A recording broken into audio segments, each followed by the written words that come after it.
magandang morning. Peter Trica sa programang Balita Patan. Yes, magandang umaga po, Peter Tricat. Maraming salamat po sa pag-imbita sa inyong programa. Always po, our pleasure. Mayor Francis, so last time na tayo magkausap po, na pag-usapan nga natin yung you were planning on delivering, extending help, assistance through yung ating League of Cities, no? Can you update us kung ano na po ang nangyari dito? Opo. Actually, yesterday, Peter Enrica, I flew to General Santos City and to Sarangani Province to turn over financial support, specifically po, from the city of San Juan to General Santos City and the Sarangani Province, 1 million pesos each po mula sa mga mamamayan po ng lungsod ng San Juan. At separately, meron pong 1 million pesos naman po for General Santos City from the League of Cities of the Philippines dahil sila po ay member city po natin. So ito po ay ating nagawa through the support of the National Executive Board and of course all the member cities ng League of Cities of the Philippines. Kasi gaya ho ng binanggit ko sa inyo previously, pina-evaluate po natin yung epekto ng malakas na paglindol sa Mindanao sa ating mga lungsod at ang lumabas po sa evaluation, talagang General Santos City po ang tinamaan ng napaka-lakas na lindol nito. So nakita ko for myself yesterday, iba ho kasi pag pinapanood nyo na sa balita versus nandun kayo on the ground. So nakita ko talaga on the ground, tayo po umikot sa General Santos City, pati po sa Sarangani, sa bayan po ng Malapatan. Ito po isang coastal town. At yun nga ho, nakita natin talaga yung extent ng damage. At yung nakita natin mga viral videos sa mga gusaling bumagsak na nakita ko yung mga area na ito. In fact, na-demolish na po ang mga ito because structurally unsound na siya. So, nakausap natin si Mayor Lorely Pacquiao, ganun po si Governor Ruel Pacquiao ng Sarangani Province. And even po yung Coronadal City sa South Cotabato ay nahandugan din ho natin ng konting tulong. So, they went to General Santos City. Doon na ho kami nagkita ni Mayor Bing Araquel naman ng Coronadal City mula po sa lalawigan ng South Cotabato. Ganon din po si Mayor Dina Montilla ho ng Tacurong City from Sultan Kudarat naman po. So, yan po ang ating naging pagdalaw kahapon. Balikan lang po ako. I left in the morning and went back to Manila in the evening po. In the short time, Mayor Francis, ano po ang naobserbahan ninyo on the ground? Kasi sabi nga ninyo, iba talaga yung nandun ka mismo eh. Were there still a lot of evacuees? Ano pa po ang pwede nating i-report? Well, actually, isa sa mga pinagpapasalamat nila kahit pa paano, when I say kahit pa paano, it could have been a lot worse because the earthquake happened about 7:30 in the morning. Buti na lang daw po, yung kanilang mga mag-aaral ay kasalukuyan nagsasagawa ng kanilang flag raising ceremony. At yung mga nagtatrabaho po, hindi pa nakakapasok sa mga tanggapan at mga opisina.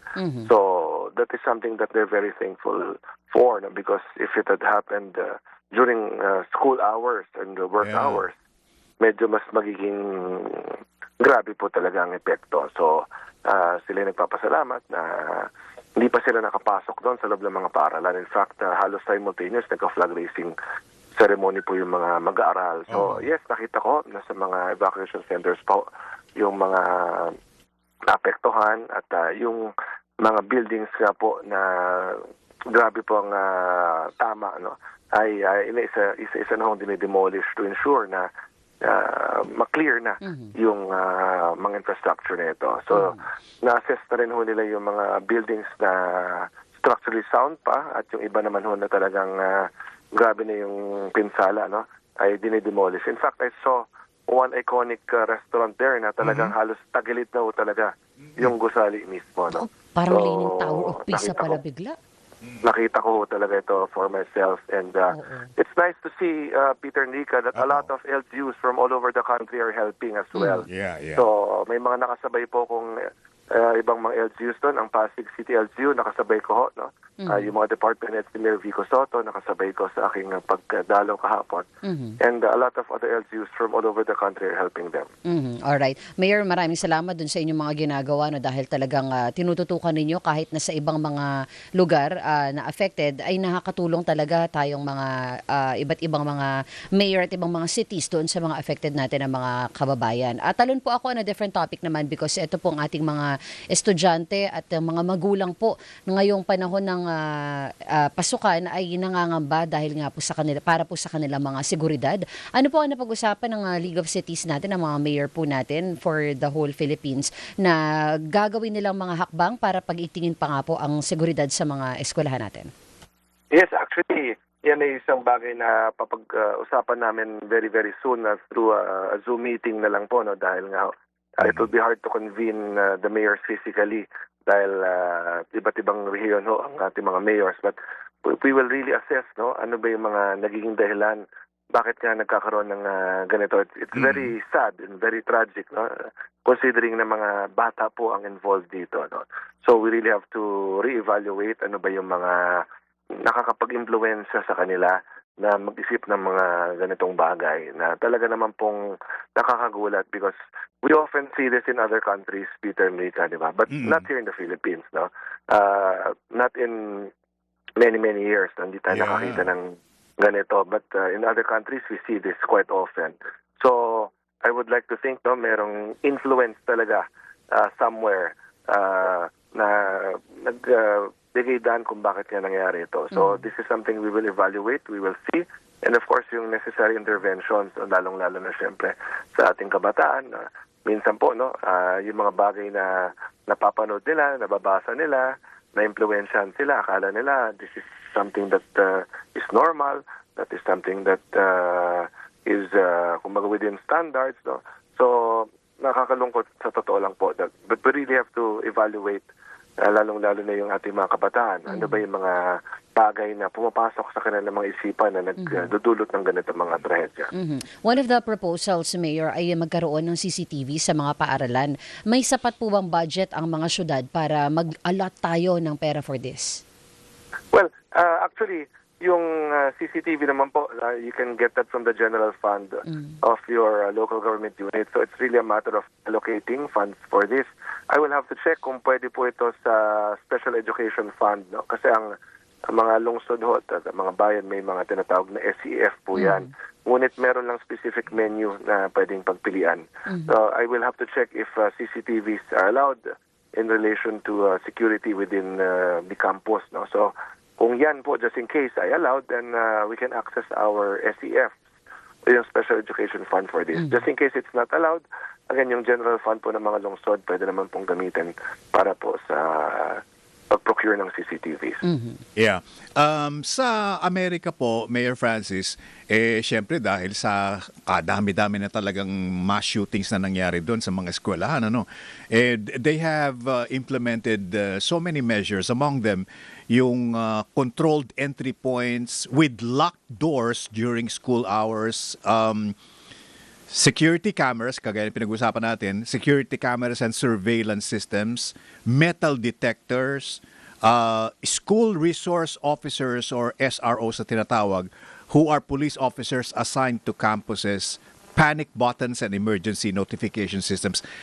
What do you think, at least, no, hindi naman natin magagawa lahat ito, pero for a city like, a premier city like San Juan, hindi naman napakalaki ng land area, what do you think are the measures na pwedeng ma-implement agad? Well, kung yung immediate implementation, of course, is one, alam nyo, it's not just sabihin yung physical security. It's the psychological approach ng ating kabataan. For me, no, yung paano sila mag-isip. So, bakit pumapasok sa kanilang isipan yung mga ganito? And kung tama yung nababasa ko po sa balita, no, ay na-influensyahan daw ng isang online game. Yun daw yung parang isa sa mga dahilan. So, as we can see, yung influence ng internet ay nandyan, di po ba? So, we really have to ensure that there's responsible use of the internet. Huwag natin dapat hayaan na ma-access yung mga sites na posibleng maka-influensya sa kanila.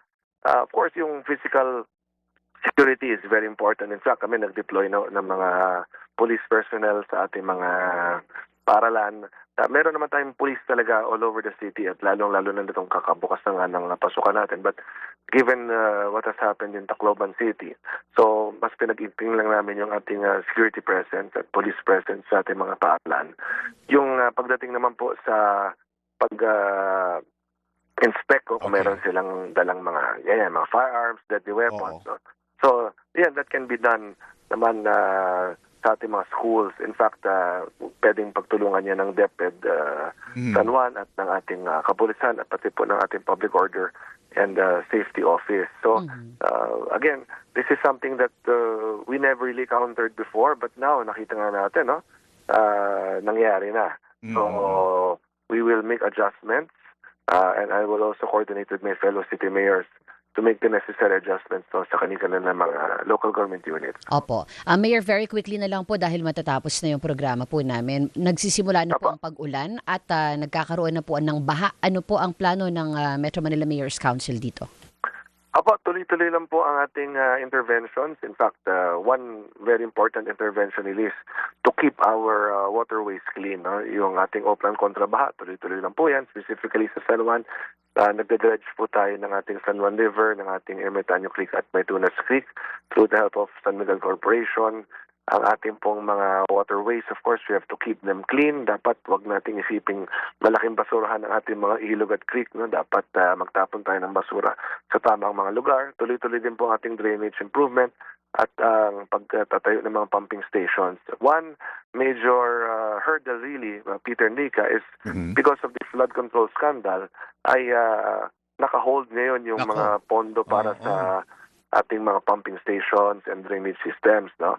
So yung nagagamit pong pondo, yung mga dati pa na tinatapos na lang ang implementation. But when it comes to new projects, yan medyo naapektuhan nga po. No? So hopefully, ma-reinstate na po ang pondo para dito because nagkaroon ng negative connotation ng flood control because of all the corruption that has happened. But in reality, mahalaga talaga na meron tayong mga flood control projects to ensure nga po na yung ating tubig, no, pag may malakas na ulan, dumaloy talaga sa ating mga drainage systems, lalong-lalo ng mga pumping stations, sabagkat pag bumabaha, kaya niyang bombahin yung tubig palabas o papunta sa mga waterways natin para dumaloy doon. So these are really very important.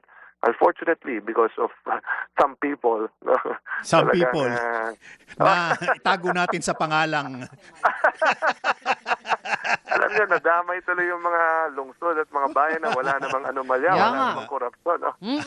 Damay-damay ho lahat. Kaya talagang nakakalungkot dahil naantala ngayon yung mga proyekto namin na dapat nasasagawa na sabay-sabay ngayon patungkol nga sa flood control. Oo. At Yeah. isa na lang, Mayor, katapusan na po ng Pride Month. Meron po tayong Love Laban Festival at ang Pride March 2026 magaganap din po over the weekend. Your plans on this po?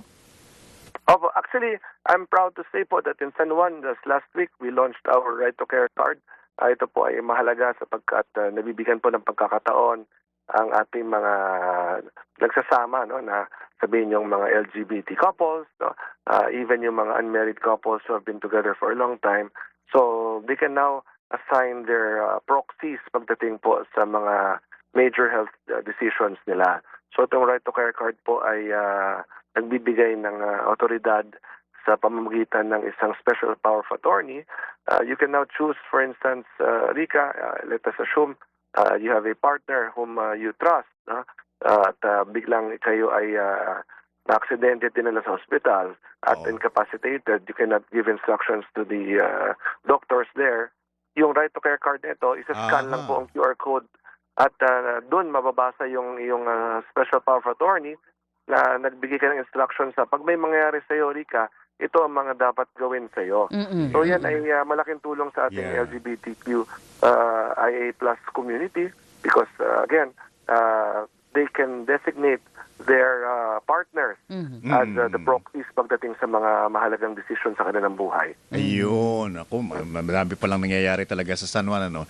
At Mag-vitamins ka, Mayor Francis, ha? Kasi Laging pagod. basang-basa ka nung, Oo, eh. basang-basa ka nung watawa. Wata-wata. Ay, I'm proud to say po, wala tayong naging problema sa wata-wata. Lahat sumunod.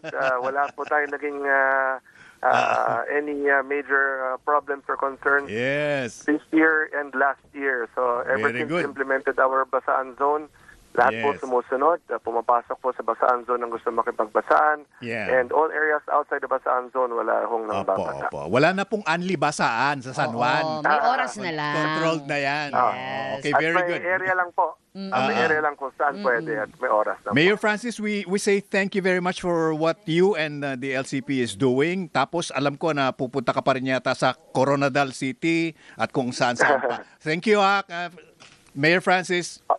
Opo, maraming salamat din po. Tawag lang po pag may katanungan. Opo, Ayan. ingat po ang ating San Juan City President, Mayor at President ng Metro Manila Mayor's Council, Presidente din po ng League of Cities of the Philippines, Mayor Francis Zamora. At nako, nag-overtime kami, 10:02 Hala! na po. Ang Kabayan with Danny B.